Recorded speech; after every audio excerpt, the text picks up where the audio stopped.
guys, and welcome to Trucking Along with Kiersey. That's me. Today I want to talk about local driving pay versus over the road, and I'm going to try to put some things in the perspective of why I choose to stay over the road. I know there's going to be people down here saying, well, you're not getting paid enough, you can make $100,000 a year, you know, go drive line haul. I'm going to explain this, and I'm going to break down the numbers because I'm a numbers person. So stick with me, and I'll be right back.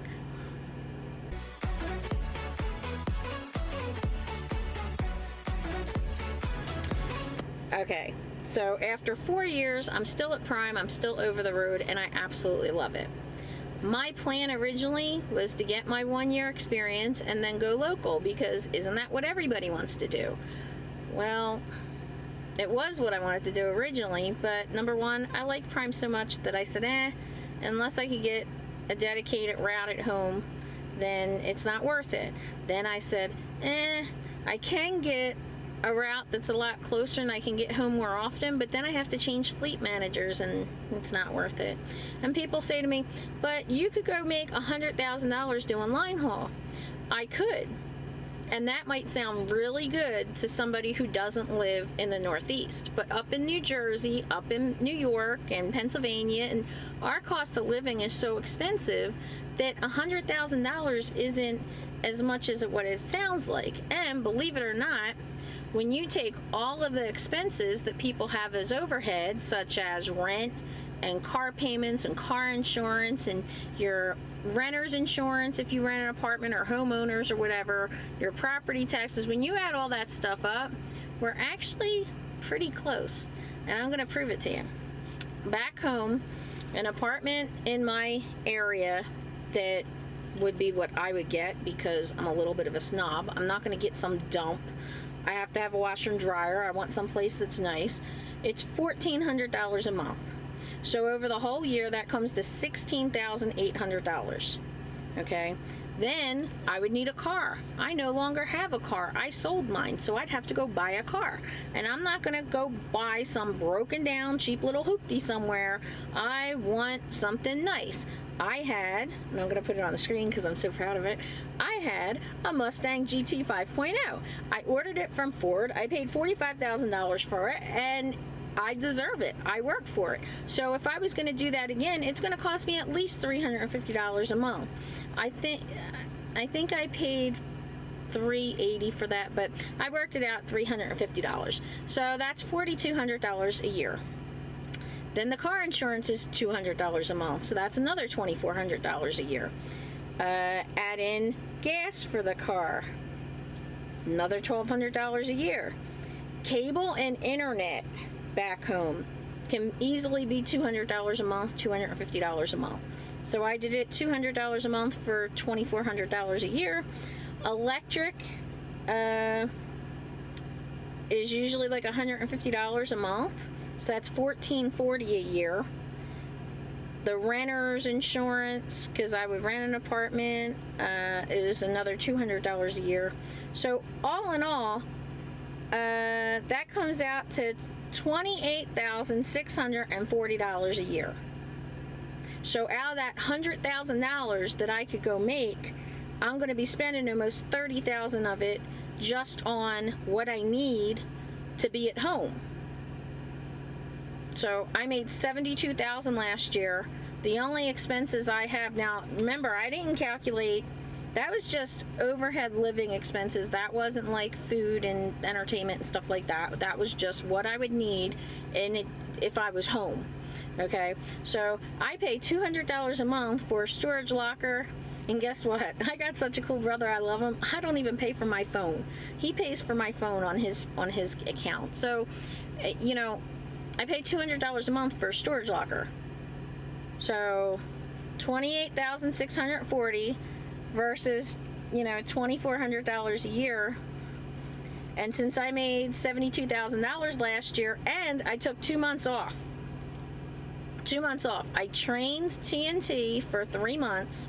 I took 2 months off because I went and had surgery, and I wound up at $72,000, I think it was. $72,000, I wrote it down.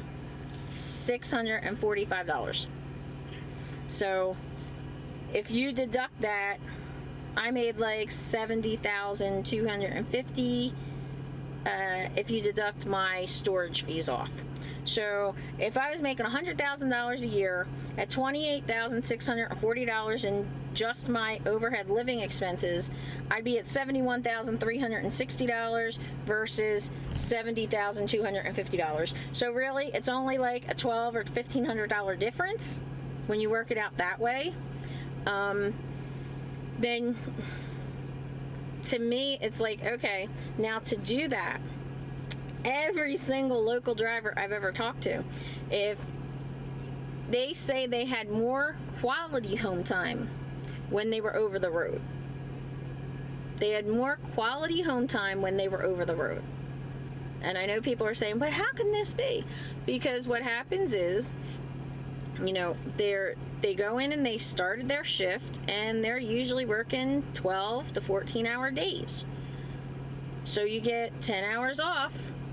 Now, a 10-hour break out here on the road, it's my break. I just jump in my sleeper. I don't have to drive anywhere.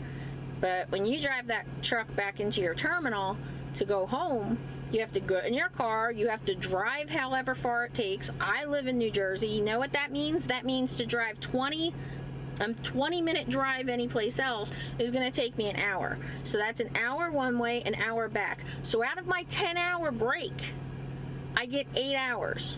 So in that 8 hours, I have to eat, sleep, shower, go see my friends, go out and, you know, be with the family and do whatever, and then start it all over. The other thing is, it's a regimented schedule. So that means I'm going to feel like I'm back on a regular work week. Oh my God, it's Monday. I'm dreading Friday. Oh geez, how am I going to do this? And even worse, I have a friend that drives for Old Dominion, and he was working on Saturdays so that he could make more money because of the fact that he was used to driving over the road and making more money. Me, if I feel like driving and then stopping and taking a shower and eating and relaxing, I can do that. You can't do that local. If I feel like driving 200 miles today and then 600 tomorrow, I can do that. You can't do that local. You know, I have such flexibility, and I do not dread that work week. I really don't. Like, my work week is only as long as my load is. So I can say to my fleet manager today, hey, you know what, I don't feel good. After this load, put me off for a day. It's no big deal. And when I go home, all of my time at home is spent involved with family and doing the things that I want to do. You know, if you're working local, yeah, okay, you get off on the weekends, but you're also really tired. And if you're doing the overtime on Saturday to make up some of the money that, you know, because not everybody makes that $100,000 a year. A lot of people are getting paid $25 an hour or $28 an hour. It depends on where you are. So a lot of people that I know that came off the road and went from prime to local, they made less money in local. And if you're in a P&D job, you're physically getting out and unloading that trailer. I'm too old to be doing that. No, So line haul would make more sense for me because you're just driving from terminal to terminal with the doubles. But still, that's going to feel like a grind. That's going to feel like work. I don't want to do that. Now, yeah, I'm out for weeks at a time, but if I want a day off, I say I'm taking today off.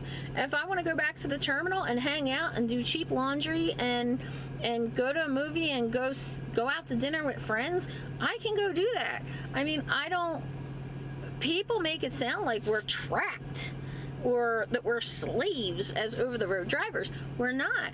Plus, I get to go visit all these cool places, and I take my time off in some of those really cool places. I get to go to museums, I've seen movies, I've met people, I've gone, you know, I enjoy myself. I'm a snob. I stay at good hotels. On my Google Maps, I have 120 hotels that have truck parking, and they're not cheap little Motel 6s because I don't want to stay there. I'm in better quality hotels like Hampton Inn and La Quinta's. So don't even go there.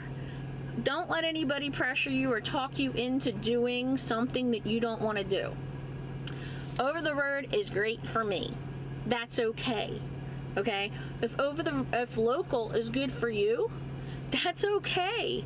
And if somebody's happy where they are, it doesn't even matter if they're making more or less money because they're happy. Wouldn't you rather make less money and be happy and not deal with aggravation than make more money and be aggravated all the time?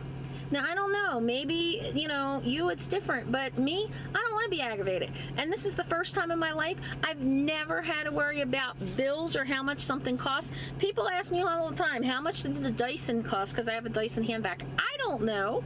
I bought the Magic Bullet. I don't know. The little blender thing to make the smoothies. Oh, well, how much? I don't know, because I don't look. I go and I buy things I want. I have tons of money in the bank. I think I got almost $40,000 in my 401k. I paid off $70,000 in debt in 2 years. Woohoo! I couldn't have done that if I was local, because I would have been paying so much in expenses just to be local. So I guess that's really what I wanted to say. Local sounds great for some people, and for some people it's not.